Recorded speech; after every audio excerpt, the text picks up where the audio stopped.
our Times Talk events. Today it will be presented by Dr. Shala Mills. She's the head of the political science department and my advisor, so I'm sure she has something great for you guys today. Okay, great. I'm very excited to get to talk about global challenges on campus today because this is a project I've been working on for several years. It's related to a course that I teach here on campus, and it's the subject of my upcoming sabbatical. So I'm very excited to be able to talk to folks on campus about it. So about a decade ago, a group of AASCU provosts were at a presentation where Eric Peterson, who was at the time with the Global Strategies Institute at the Center for Strategic and International Studies, which is a nonpartisan think tank in DC, gave a presentation on the 7 revolutions. It was a presentation about the 7 trends that CSIS thought were most critical in influencing what the future is going to look like in the next 25 or 30 years. And the trends that they had identified were population, resources, technology, information, economies, or at the time they called it economic integration, security, and governance. So they gave this presentation to this group of provosts, and the story that I hear from some folks who attended is that they looked at one another and said, you know, in 30 years we're not going to be here, but our students are going to be here, and maybe they're the ones who need this curriculum. And that really gave birth to an AASCU initiative on educating globally competent citizens. So for the last not quite 10 years, a group of scholars from 11 or 12, depending on the year, different campuses, AASCU campuses, teaching faculty have come together to work on this initiative. Fort Hays was one of the first campuses to join that initiative. And we, in fact, I think we were the first campus to teach a course related to the 7 revolutions. Brett Whitaker, who was a graduate student at the time, was one of the folks involved in that course. Kurt Brungart was involved in that. Paul Faber was involved in that. And I think maybe, Jill, you might help me remember, was John Heinrichs involved in that as well? Some. I think he might have been. In any event, I think they were the first course in the country to use the 7 revolutions curriculum to teach students. So we have been involved from the very beginning in this project. In 2011, I became the first national coordinator for the project. What became apparent to AASCU is that they had a lot of work they wanted to do on this initiative, and the faculty who were involved in it were doing it on top of their day jobs as volunteers, and sometimes you do need to appoint someone as the point person to do that work. And so we arranged for me to do that, and I've had some reassigned time and a small stipend to participate as the national coordinator for this since 2011. And it's become really the first course in a series of courses that AASCU is now calling their National Blended Course Consortium. And it's that larger project that I will be going on my sabbatical for the whole academic year, fall and spring. There are 2 other projects that have already been identified: the stewardship of public lands and income inequality, which relates, Norman, I think, to what you spoke on just at our last Times Talk. And then there's a 4th one that they haven't identified yet. So what I want to do today is share with you about that larger project and really talk, though, a little bit about how it relates to global challenges. So this is a Times Talk. I'm supposed to relate it somehow to the New York Times. So there's some handouts of an article. It's a couple of years old. This article is from 2012. Larry Summers, Harvard, wrote this article in 2012 to talk about what he saw as, what he saw as as some of his hopes and guesses about what the future was going to look like for higher education. And so 6 of the things that the article that you can read in its entirety if you want to, that he talks about. When I read this article 3 years ago, I immediately thought this relates so much to what we're trying to accomplish with the Global Challenges course. He talked about how education is going to be more about how to process and use information and less about faculty imparting information. That tasks were going to be carried out with far more collaboration than we have done in the past. That new technologies were going to impact how we were going to convey information to students. That active learning classrooms were going to change how we had been teaching students in a more passive learning environment. And that we were going to use media and collaborative experiences in ways that we hadn't really done as much in the past. that educational experiences would need to breed cosmopolitanism, that we live in a global society, and that students are going to have to learn to engage as global citizens. And that courses of study were going to place more emphasis on analyzing data, that people were going to have to be literate with using data. So it made me think of what we were doing with our National Blended Course Consortium. Now you all, I'm sure most everybody has heard the red balloon term because we have had our own red balloon projects here at Fort Hays. But that has meant something very specific to AASCU. When AASCU talked about the red balloon project, what they were talking about was really a metaphor that AASCU's Vice President for Leadership and Change, George Mahaffey, had used when he wrote an article in 2010 that was published in our journal here on campus. The title of his article was Medieval Models, Agrarian Calendars, and the 21st Century Imperative. And the metaphor he was using was based on a DARPA project where they released red weather balloons all around the country. And the winning team from MIT found all of the, I think it was 10 weather balloons in less than 9 hours. And they did it, 5 members of that team, with a network of 4,000 people around the country and their computers. And by using that network of people and the technology that was available to them, in less than 9 hours, they found all 10 weather balloons that had been released around the country. So what has that got to do with the learning experiences? Well, George's inspiration from that metaphor was that higher education, much like that MIT project, was going to need to learn to be more collaborative. That we were going to need to use the wisdom of the crowds. That we were going to need to figure out how to tap into those 4,000 people using the technologies that were available to us to create better learning environments that would hopefully be quite successful. And so we used that red balloon metaphor as the name for the project. But they're no longer using that term. We're now calling it at AASCU the National Blended Course Consortium. So the idea, the concept for the National Blended Course Consortium is this. The idea is to develop national courses. Now what we mean by a national course is that we've created a sort of course shell, if you will, like an electronic e-book or an e-course shell that can be adopted and delivered on any campus in the country. In fact, this morning I had an email from a community college that said to me, hey, I've heard about your AASCU Global Challenges course. We're not at AASCU campus, but can we still use your course? Well, of course you can. So we can send it to anyone in the country. They can adopt the course. So it's national in the sense that it's one creation, one course shell that's been developed, and it can be taught on any campus. It's created collaboratively. So this course shell, it's an interdisciplinary topic. I mean, I rattled off the 7 revolutions to you, so you can tell that covers a number of different disciplines. So the team that built it is a collaborative team of faculty who bring not only disciplinary experience from a variety of subjects that they are experts in, so that they can vet that material and select material that's pertinent to what they know best about the course. But they also bring their expertise, their teaching experience from their different campuses, the pedagogy that they have experimented with and are able to share. All of these National Blended Course Consortium projects will have public-private partnerships. So the project for the Global Challenges was a partnership with the New York Times and with the CSIS. Stewardship of Public Lands has partnered with the Yellowstone Association and the National Park Service. So each of these projects would have public-private partners. The National Blended Course Consortium also always focuses on civic engagement. That's always an element of one of these courses. How can we further the citizenship development of our students? They're all blended. That's National Blended Course Consortium. And so the idea here is that we're really trying to make the best of both online and face-to-face. There's research out there that suggests that the most powerful learning experiences for students combine the two, and that the learning outcomes are actually greater in blended courses than they are in either face-to-face or virtual courses.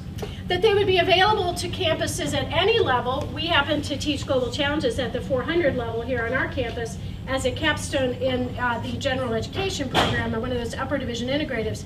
But AASCU's really aiming these at the first year. We have had an experiment in New Jersey where 2 campuses offered it fully online as a transition to college course for students preparing from their high school experience and graduation, preparing in that summer before starting their freshman year. The materials are available in any learning management system.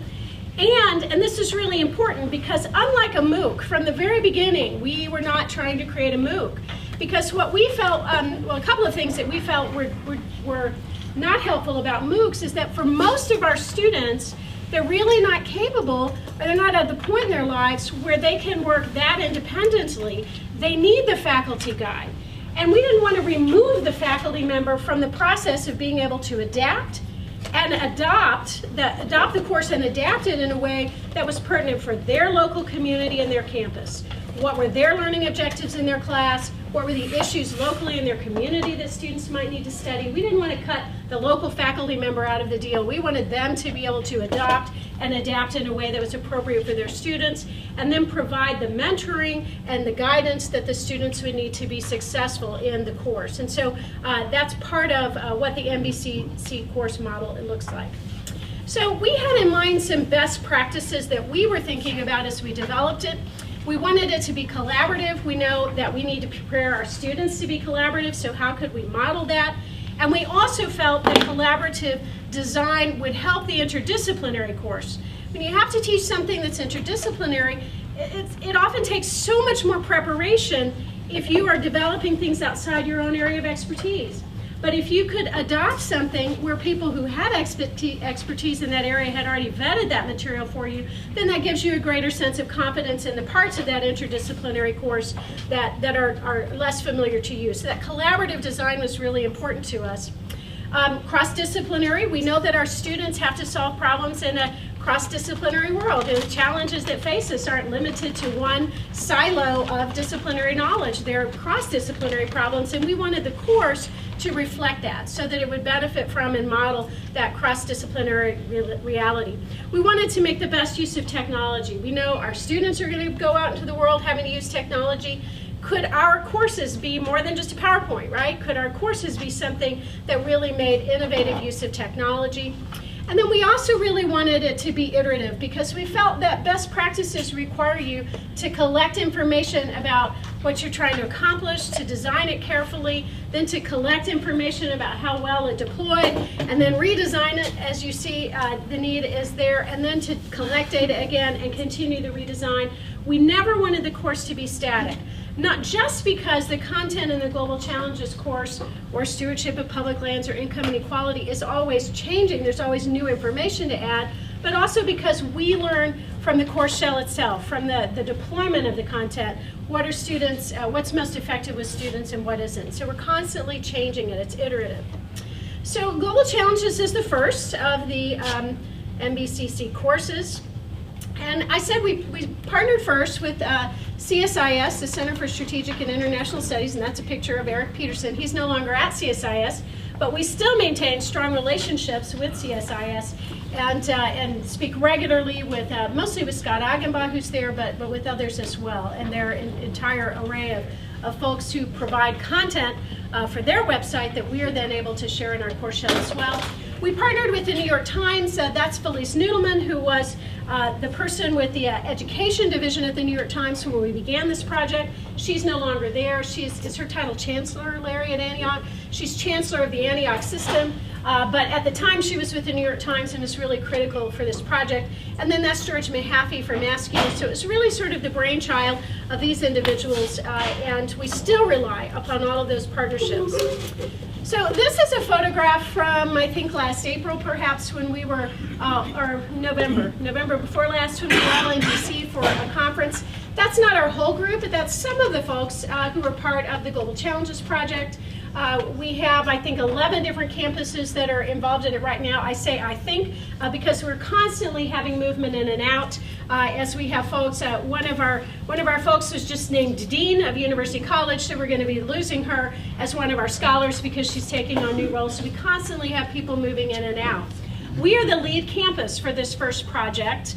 Other campuses are providing the lead role for other projects. Central Oklahoma and one of the Wisconsin campuses are co-leaders for the Stewardship of Public Lands project.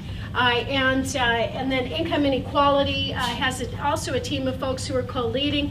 That's actually a community college and four-year university partnership to develop that particular National Blended Course Consortium, Mount Wachusett Community College in Massachusetts, and then it's the other campus, New Hampshire.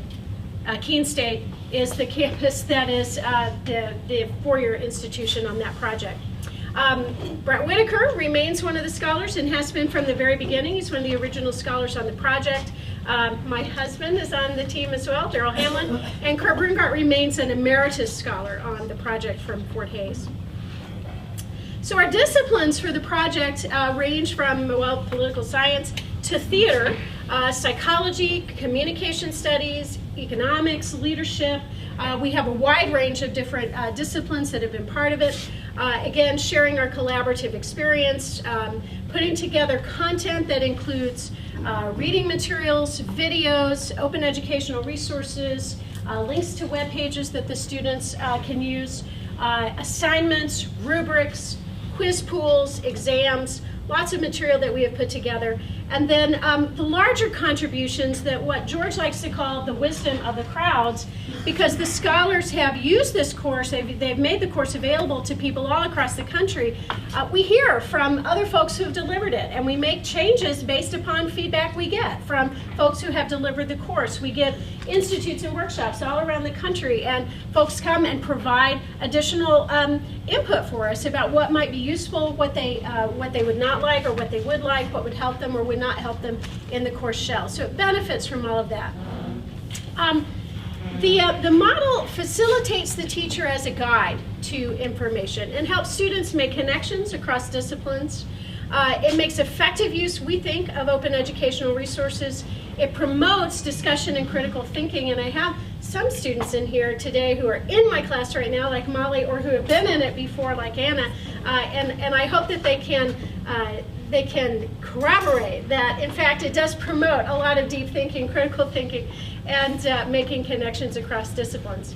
We also very explicitly tied it to Bloom's taxonomy, and I have to say it's become a really valuable model to me, one that I've shared with the rest of my department, because I had never really thought as carefully about our expected learning outcomes and course development as the scholars did in preparing this particular course. And really thinking about what were our expected learning outcomes, which were so carefully designed for this curriculum, and then making sure that every single piece of content and every single activity in the course shell relates to one of these expected learning outcomes, and vice versa, that every single learning outcome that we said we had for the course had some associated content or assignment.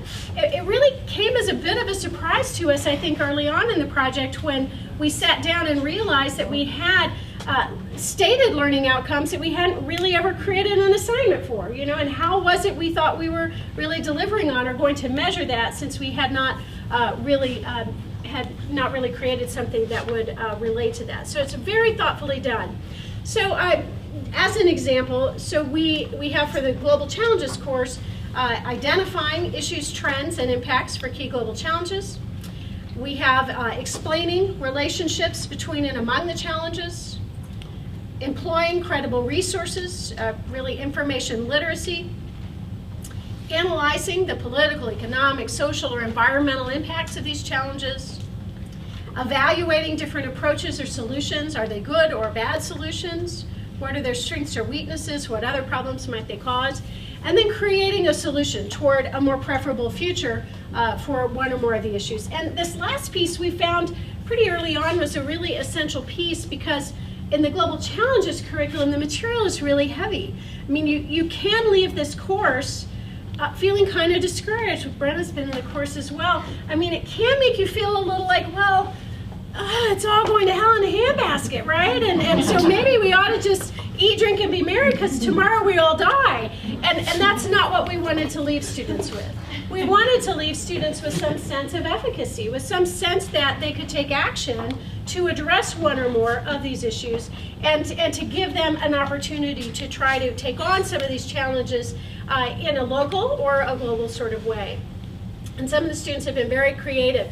My class this semester, which Molly is in, we're going to be partnering on Earth Day with Christina Benzie's chemistry class to do some advocacy-related service learning. that will relate to water issues. And so we're very excited about trying to make some small impact on water issues on our campus. In addition to knowledge and skills, we have attitudes that we're hoping to develop: a sense of global empathy, intellectual curiosity, recognition of things as challenges, and a desire to take action. So, the connections between the course topics are important because we want to achieve the learning outcomes, right? We want to see that students are moving up Bloom's taxonomy, that they see the connections between these global challenges, and they begin to see how they can synthesize or analyze or apply this information.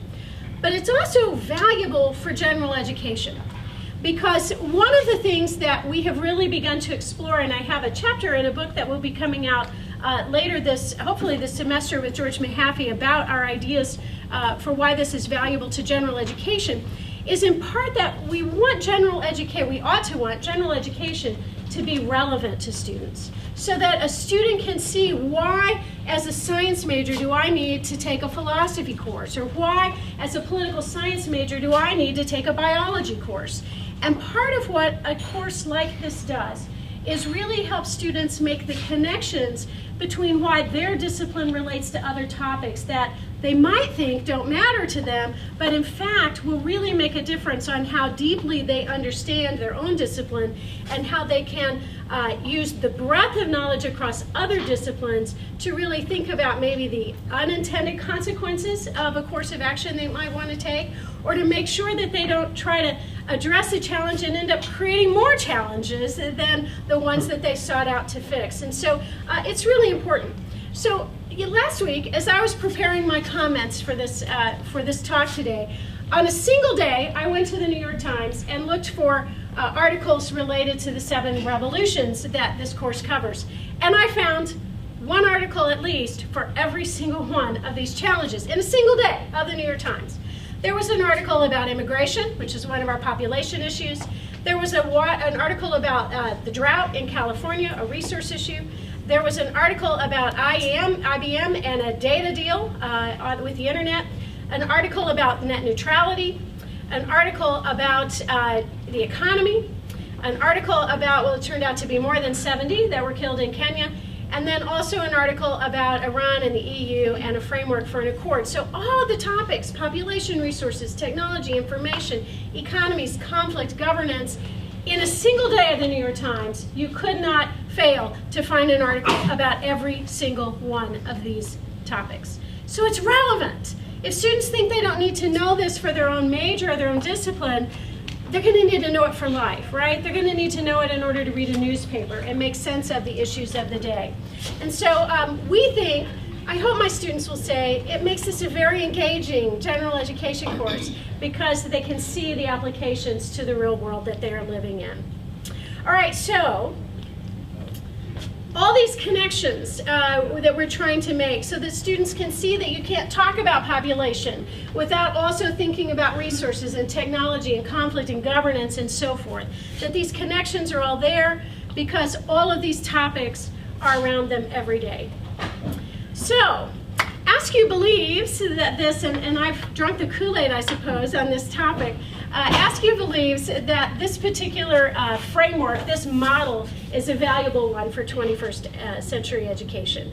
That collaboratively designed blended courses can better educate students, that this kind of course design can provide stimulating, relevant content, that it can create a really engaging learning environment, and that it can help faculty combine the best of online and face-to-face learning models, and also that it can be really helpful to faculty, that it can assist faculty who are very busy, let's face it, we are very busy. It can assist us with having materials that are well-designed and well-developed that allows us then the freedom to adapt in ways that allow us to use our expertise, that allow us to bring in local issues that are important to us. That I've never taught the course that I haven't modified portions of it to bring in content that has to do with Kansas or content that I'm particularly interested in that I want to teach. And so we think it's really valuable. Now, I wanted to give you an opportunity to see what the course shell looks like. So we'll take a bit of a tour, and then I will let folks ask questions about it. So I'm very proud of what we've developed. Now I told you, whoops, why isn't it there? So, what do I need to do? Where's my technology person? The start and P, Sheila. Do what? Start and P. And switch Start. it to and There's do no switch. start. Here comes technology. The Windows So you see the limitation to my technological skill, which is why I call on Matt all the time. What did you need? This? Okay. Make it go up.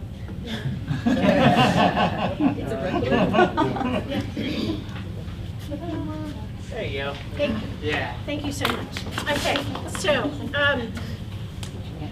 every now and then I have to do that in class, call a student up to help me take care of it.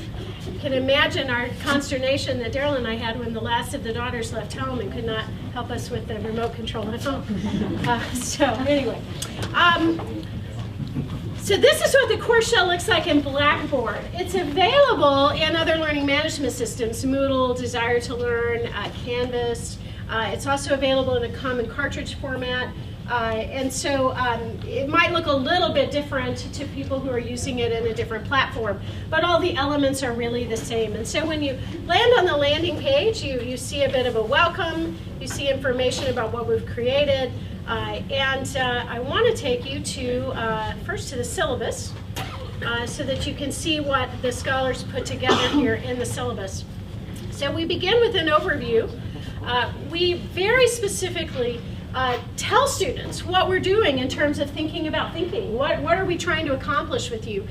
This particular piece really caught the attention of Jennifer Summit, who is a Stanford professor, an English professor at Stanford, who's now Dean of Arts and Sciences at San Francisco State or something like that. She was an ACE fellow a couple of years ago, and she became familiar with our course. And it was this piece, this thinking about thinking piece, that really caught her attention. And she wrote an entire article for Change Magazine about what she saw as the, among other things, the metacognitive attributes of our course that we had developed. But she, I recall a conversation I had with her in which she said she was ready to leave Stanford and come to an AASCU campus because she felt the most innovative things were happening at state comprehensive institutions. And so that's, she left and became a dean at one of those campuses. So in any event, we're very clear with the students about what we're trying to teach them. Our required readings for the course are all in the shell, so you don't have to use an additional book, although you can. The scholars created their own student guide, and I'll show you that in just a moment. It's a beautiful, beautiful student guide that they put together, which can be used with the course or by itself. And then we use the Global Trends 2030 report, which the National Intelligence Council put together, and it's an open educational resource. But one of the reasons we use that, in addition to the CSIS materials, is that we really want to emphasize for students that these are issues that our own National Intelligence Council are concerned about as national security threats, as issues that we need to be prepared to deal with. And so the Global Trends 2030 report is perfect because it addresses in a lot of wonderful detail with really fascinating charts and data all of the revolutions that we're dealing with in the course. So the outline for the course that we've created gives them an introduction that includes a critical thinking piece. We study each of the challenges, and then we go into a sort of strategic leadership piece where we talk about how you can engage in Global Citizen and engage these issues, and then we try to pull it all together. The activities that have been built into the course shell include quiz pools for 10 quizzes, one for each lesson. The quiz pools are adaptable too, so a faculty member who adopted the course could change the quizzes, use them or not use them, add to them, delete from them, whatever they wanted to do, and then and change the whole syllabus if they wanted to. We have a New York Times assignment where we do an In the News. We have 10 of those that are built into the course, 10 critical thinking discussion questions built into the course, a Global Village blog built into the course, and then essay, midterm, and final exams. And then we tell the students who the partners are. So I want to show you what the first lesson looks like. Oh, first I want to show you, here's the student guide. So the student guide that the scholars created, you can purchase it in a print version as well. talks again about the thinking about thinking piece with the learning outcomes. And then for each of the 7 revolutions, it follows a similar pattern. So this is population, and I know the color is very pale there, but the 4 subtopics are growth, aging, urbanization, and migration. And then after we talk just a little bit about what each of those are and why those trends are important, then each of the revolutions has a second page where we talk about the connections. What are the ways in which population connects to resources or the economy or conflict? And then culture and values. So how do our cultural identities and the values that we might hold, how do they impact how we look at these challenges? Whether we even see population growth as a challenge, what our feelings are culturally about ways in which we might curb population growth. And so our values may impact whether we even recognize something as a challenge, and if we do, what strategies we feel are on the table or not on the table to try to deal with those challenges. We also try to point students to additional questions they could consider, additional resources. And each of the revolutions follows a similar format. With resources, we talk about food, energy, water, and climate. With technology, we look at computation, biotech, nanotech, transhumanism. With information, we look at, oops, I skipped too far. We look at data growth, access, social networking, information integrity, knowledge. With economies, I did it again. There we are with, where is it? I keep skipping over it. No, so, oh, there it is, sorry. Interconnections, emerging players in the global economy, debt and inequalities and poverty. We actually changed the security revolution that CSIS uses to conflict, and we look at the causes, the nature, and then conflict resolution, or at least efforts to address, even if you don't resolve conflict. And then with governance, we don't just look at state actors. We look at international organizations, multinational corporations, and non-governmental organizations. So the governance unit is not just on state actors. We very explicitly use that concept mapping, and then we include some additional resources. So it's a really terrific little student guide. And then here is just to show you this is the National Intelligence Council's Global Trends 2030 report, which is quite long, and I can make you dizzy, I suppose, scrolling down through it too fast. But I'm going to go down to give you a sense of how there's a lot of good data in there, some charts, some information, well-researched, and really an accessible resource for the students in the course. So in terms of the introduction, for each of the lessons, we've taken pieces from the student guide and plugged it directly into the course shell. And for each of the lessons, we are very clear about what the learning activities are for that lesson, what our learning objectives are for that lesson, what we hope to accomplish. For each lesson, we provide an overview, and in this case, we connect them to CSIS so they can see the source of this information. Tell them what pages to read. We connect them to videos. CSIS has a great library of videos, and this one, I don't know if I didn't test out the sound, so we'll see if it works. What are the 7 revolutions? Okay, so a little out there, but they have little videos. This one's a very short introduction for them. We connect them to a variety of other resources. Some of them may not even be familiar with some of the newspapers that are, would be interesting places to gain information from around the world. So we have links for them, not just to the New York Times, which is bundled with the course shell, but also to, and I don't know how well you can see that in the back of the room, but the BBC, Al Jazeera, The Economist, National Public Radio, China Daily. Some of these might be subscription only. So maybe they can't read it on a daily basis unless, of course, their institution has a subscription, as we do to many of these resources. So I'm able to put Economist articles in my personal course shell for students to read because Forsyth has a subscription to that, and the students are able to read it throughout the semester. We connect them to to critical thinking exercises from criticalthinking.org, so we can look at things like their logic model, and we can talk to them about what good thinking looks like.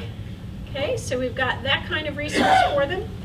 And we also really explore futures perspective. So, what is the future? What are alternative futures? what futures are possible, probable, or preferable. A preferable future is different if you're ISIS than if you're the United States, right? And we talk about that to try to understand how part of the conflict is that we don't all share the same idea of what a preferable future looks like. And so the futures perspective is really terrific. We connect. Here's another CSIS video. They've got some great material. Joel Garreau is one of my favorite of the folks that they talk to. And this one happens to be a short video that he has on wise words for college students.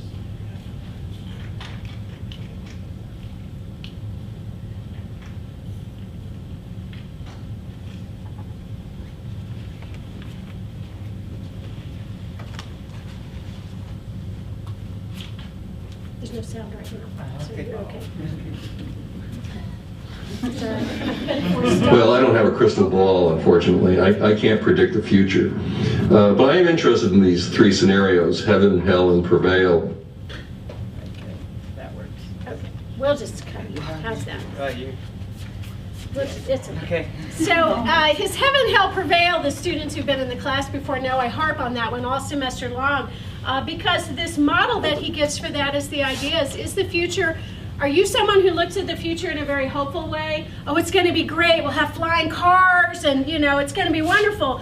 Or are you someone who looks at the future from a very pessimistic point of view? There's no hope. All is already lost. There's nothing we can do about it. Or are you in that prevail scenario? Are you someone who believes, yeah, we got a lot of problems, but humans have great ingenuity. And if we really put our minds to it and we develop ourselves, we can do something to change the future. And so throughout the semester, I'm always urging students to ask themselves, which camp are you in? You know, and which camp is this person whose video we're watching in? And are they pessimistic or optimistic or pragmatic about the future? Are they a heaven, hell, or prevail sort of person? So I think it's a really great way to start the semester to get students thinking about what perspective are you coming from. In each of the lessons, our New York Times assignment looks like this. So we ask each week, or each lesson, it's not each week, it's a 10-lesson course, we ask students to select an article from the New York Times that relates to whatever this lesson is. Again, part of what we're trying to get them to do is to see the relevance of these topics and how pertinent it is to their daily lives. But we're also trying to get them to do something else, because if you can read that, you can see that we ask them to tell us how the topic relates, so make the connections. We ask them to identify 4 facts, which is really important because we live in a time period when a lot of people think their opinions are facts. And so that can be, you know, an important lesson all by itself to see what facts are. And then write a summary of it. We have critical thinking, so a number of different activities related to that throughout the semester, trying to get them to dig deeper into the material. We have a Global Village blog activity, so at the beginning of the semester they're assigned to a global village representative of, you know, the actual percentages around the globe. And then throughout the semester they have to engage in research about how their global villager is impacted by whatever revolution we are studying in that lesson. And so that, again, is teaching them information literacy, is teaching them research skills, it's teaching them writing skills, it's teaching them global empathy, because they have to get outside their own experience and think about what the experience is for someone else. And then they review and have a quiz. So this happens for each of the lessons. I wanted to show you just the technology lesson. Oh, I should have said, we also, the way we've set up the quiz pool runs, they have a pool of questions, they get 10 of them, and they have 5 attempts for their best score. But they have no idea which questions they got right or wrong. So they have the opportunity to go back into the material and study, but they have to figure out for themselves which questions they might have gotten right or which questions they didn't get right. And then they have the opportunity then to retake that for the better scores. So here's an example from the tech, and they get different questions each time because the pool regenerates. So here's an example from the technology lesson. So you can see we give them just a little bit of information about each of the 4 subtopics. We've got the learning activities and objectives. We give them an overview with the National Intelligence Council report and a TED Talk that they can watch. We have a short video about Moore's Law so they can understand what that means, a New York Times interactive that they can engage with. a few more TED Talks that they can watch, a few more New York Times articles for them to watch, so different activities for them to engage in. We always try to give them additional related issues, things that we don't have time to cover in that particular lesson. Here again are the interconnections, the conversation about culture and values, additional resources. We always connect them to Times topics. So the New York Times has a wealth of information on each of these topics that they can pursue. And then you see that they have a post about technology in the New York Times blog. Our critical thinking question for this lesson is always, it's one of my favorites, because for this one they have to think about what genetic information they would want to know about a potential partner, about their children, and what would you do with it if you knew it? You know, and it always sparks a really interesting conversation. Would you make your kids smarter if you could, right? Genetically engineered, would you make them more beautiful? Would you make them athletes? Would it be morally right to do that? And so it always sparks a lot of good discussion, global village activity, and so forth. And for each of these activities, we have created rubrics. I prepared one in advance for you to see. So we have a rubric that assists the faculty member in grading so that they're able to think about how, and I've often changed the rubric to meet my own grading scale in the class, but they have the opportunity to use the rubric if they'd like to for each of the assignments in the course. So that's what this first course looks like for the Global Challenges project, and the additional courses that that we are developing. How can I turn this off now? Will it go to sleep? The additional courses that other scholars groups are developing will take a similar kind of model in terms of what the course will look like, but the topics will be different, whether they're stewardship of public lands or income inequality or whatever our fourth topic will be.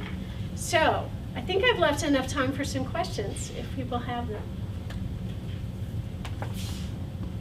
Norm. Very interesting presentation, particularly from a pedagogical point of view. But I'm more of a content person myself, although pedagogy is interesting, as I just said. The 7 revolutions, my impression, correct me if I'm wrong, is that this was created pre-Lehman Brothers, this whole concept. My question is, how has that changed? And let me just say that there are some folks out there, some of them very knowledgeable and widely read and published, who would argue that there's deglobalization going on. Yeah, in fact, so I guess my question is, given that this paradigm was set up pre-Lehman Brothers, and we got deglobalization, rise of nationalism, and all this, how does that change the pedagogical approach to what you're doing? Right, so CSIS hasn't changed the framework, but there's no question that the articles we look at or the talks that we use change as the content changes. So I would say our economies lesson has changed quite a bit in terms of the content we're looking at. But I like that you brought that up, because in terms of that wisdom of the crowds piece that I talked about at the beginning, one of the folks who offered this at Rowan University in New Jersey as part of that transition to college program, this is her area of specialty. And it was one of her criticisms of the course design at the version of it that she used in her course, is that she felt we had not taken on some of the more recent thinking about globalization that she thought we needed to have in the course shell. And so we had a great debrief with her that ended up influencing how we wanted to think about modifications to the course content for the next iteration of the course. Well, the other thing I wanted to bring up about that was, you mentioned, okay, the Economist magazine, the New York Times, some other, but we'll just call them the established publication crowd. But there are very intelligent people who are writing and talking about things that can't get published in these venues. Right, right. And I'm talking about people like Jim Rickards, who wrote the book Currency Wars, translated into like 8 different languages. Former Assistant Secretary of the Treasury, Paul Craig Roberts. He can't even get his stuff reviewed in these publications. Right, right. So, I'm talking about when you're presenting this content, really, I mean, you got to think outside the box, which means that some of the pedagogical framework, in my view, should be modified or discarded. Mm-hmm. And in fact, we had, when I gave a presentation about the course to Stockton College, there was a lot of criticism actually from some of their political science faculty because they didn't like CSIS as a framework period, because they felt they had a particular ideological perspective about these issues. And they do. And that's a fair enough. That's a fair enough point. One of the things we talk about in the information lesson in this course is what your sources of information are. And where is the media bias? And so we go like to News Prism and we look at, well, gosh, the New York Times, which is embedded with this course, is a liberal news magazine, right? And it has a particular ideological bent. And how does that influence our understanding of this material? And so it's what we confront that head on as we deliver the information lesson. And so one of the things we're able to do that we can't use in our course shell material that we don't have copyright release for, and we have a partnership with the New York Times. But because most of our campuses have subscriptions to other sorts of resources, one of the things we do try to do as individual instructors is add content that we know of that we think fleshes out the material in ways that might be meaningful for our students. So, you know, I think a lot of us add that. The scholars have also created what they call a teaching toolkit, and they have a long list of additional books, articles, news sources that they think would be valuable for people to use to supplement what's built into the course shell to make it more meaningful.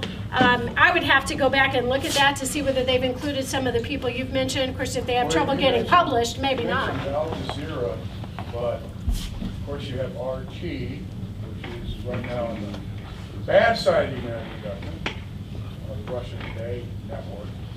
And then I would say just in general alternative media, because the people I mentioned, they don't get on mainstream media. Right. Mainstream media doesn't let them on. Right. I think part of what you're underscoring here is the importance of having an instructor going through this course, because the instructor can use those blind spots and aim them back into critical thinking. So that you can say, okay, here we have an article from the New York Times. Some people think that's liberal. I know a lot of leftists who think it's not, you know, that it's actually more of an establishment kind of thing. What's wrong with this argument?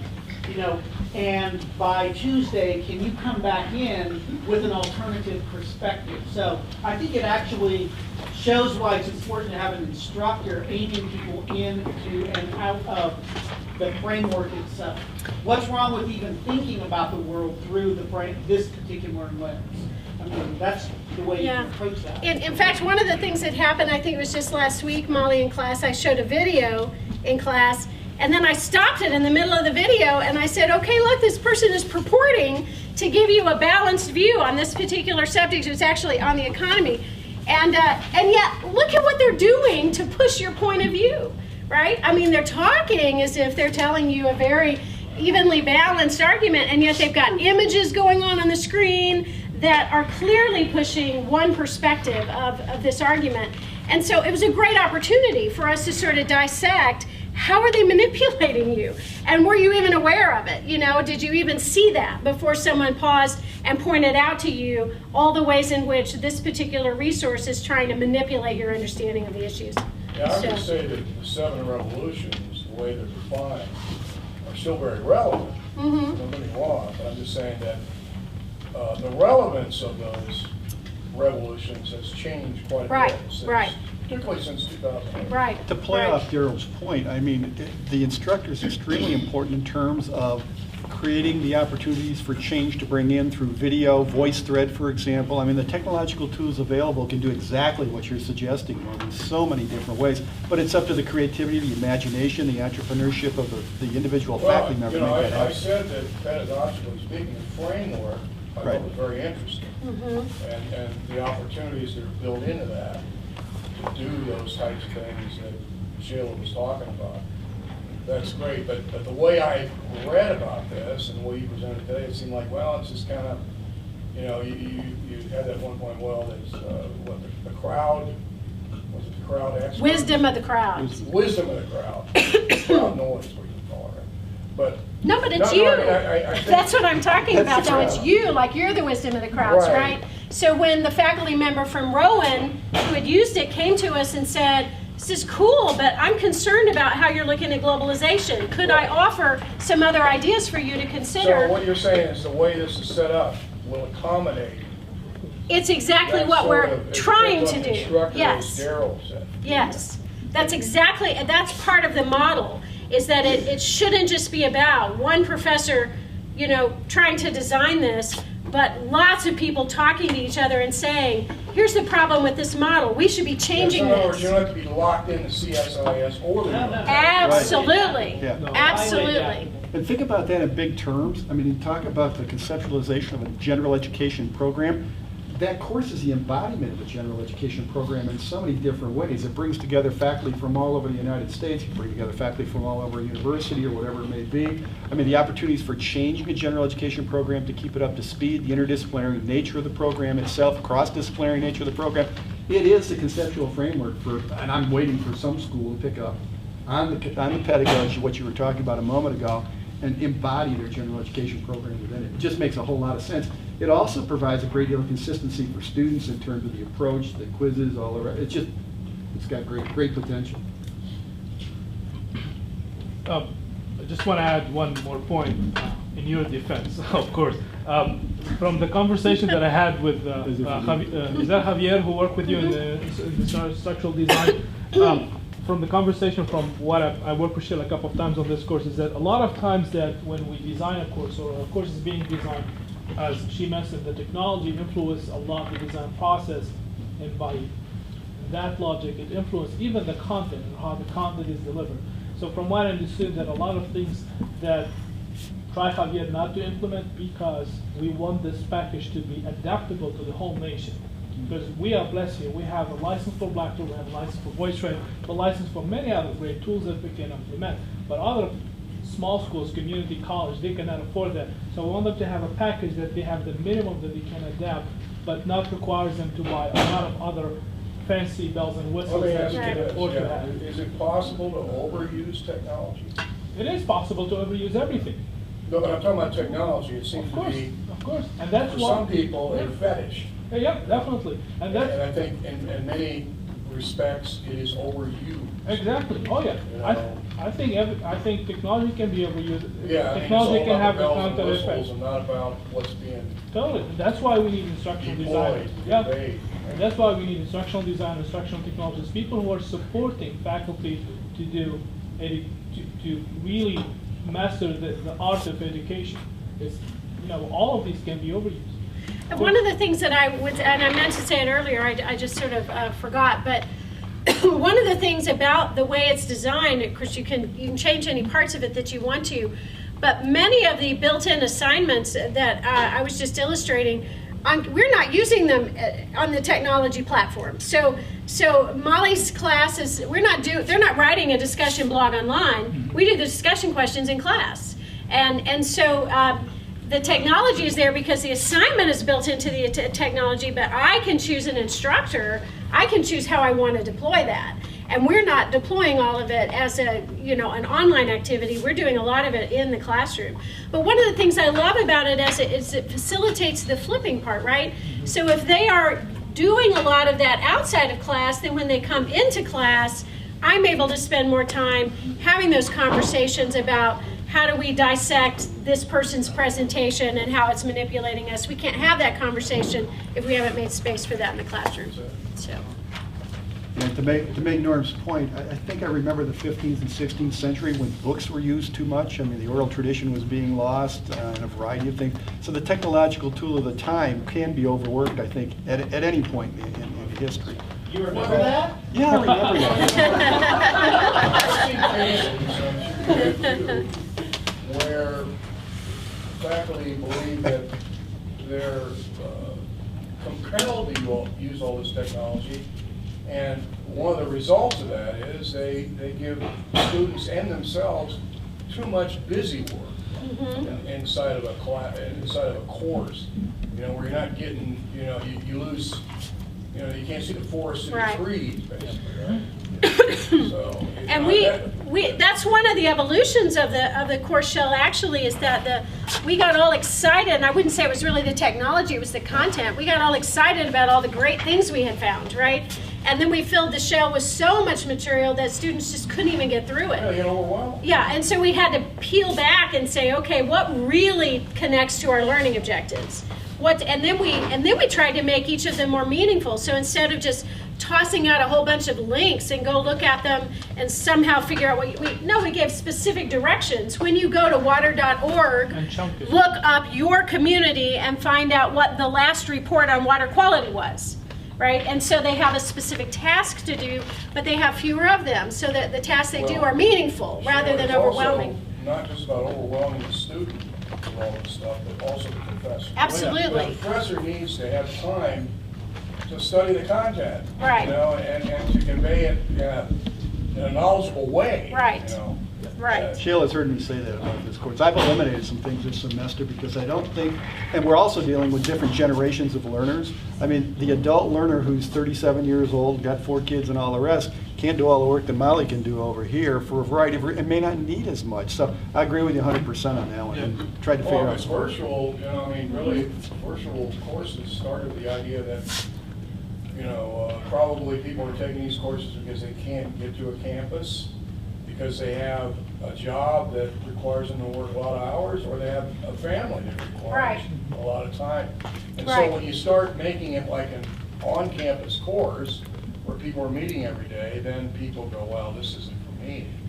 And yet what I'll say to that, I've shared this with Larry, so I had always taught it on campus. Last semester was the first time I taught as designed, and I didn't change anything last semester, because I really wanted to see if you do every single thing we built into the shell fully online, what does that feel like for the instructor? How much grading is it? And what does it feel like for the student? And so I delivered it exactly as designed in a fully online class. And I had, I can't remember what the percentage of responses on the course eval was. I think it was over 25% of the class had responded. And they were the best evaluations I have ever gotten in a gen ed or in an online course I have ever taught. Online, even upper division major online, best evaluations I'd ever gotten in a gen ed period on campus. Well, and I think it was because this was so engaging. And that's what you gotta have in your head before you start doing anything. It's okay, what outcome am I expecting? You know, what are the expectations? Right. So if you just go in and you just throw a bunch of stuff in there and you don't think about what's expected. Right. Then you're just getting Make mush your point, everywhere. Norm, I don't think I could say that the opinions of those students also produce the same learning outcomes that I was looking for as a faculty member. I needed more time. And I Right. still need more time. I might get the greatest evaluations in the world, I might get the worst evaluations in the world, but that doesn't tell me how much they learned. Yeah. And so I need more time on some of this stuff, is what it comes down to. So what I observed in the students from that class and the kinds of comments that we got from them, I think that how well organized the shell was made it really easy for an online student to know what's expected of me and how do I meet it. I also think that all of the interaction made them feel like they had a real community. 4 of the top students in that class literally in the last week of the class started exchanging contact information so they could stay in touch with each other after the semester. I had a student who emailed me that she and her husband had never been newspaper readers, but she was now going to have a regular subscription to the Times. You know, so there were a lot of things that happened that I think were really meaningful. They had meaningful learning experiences.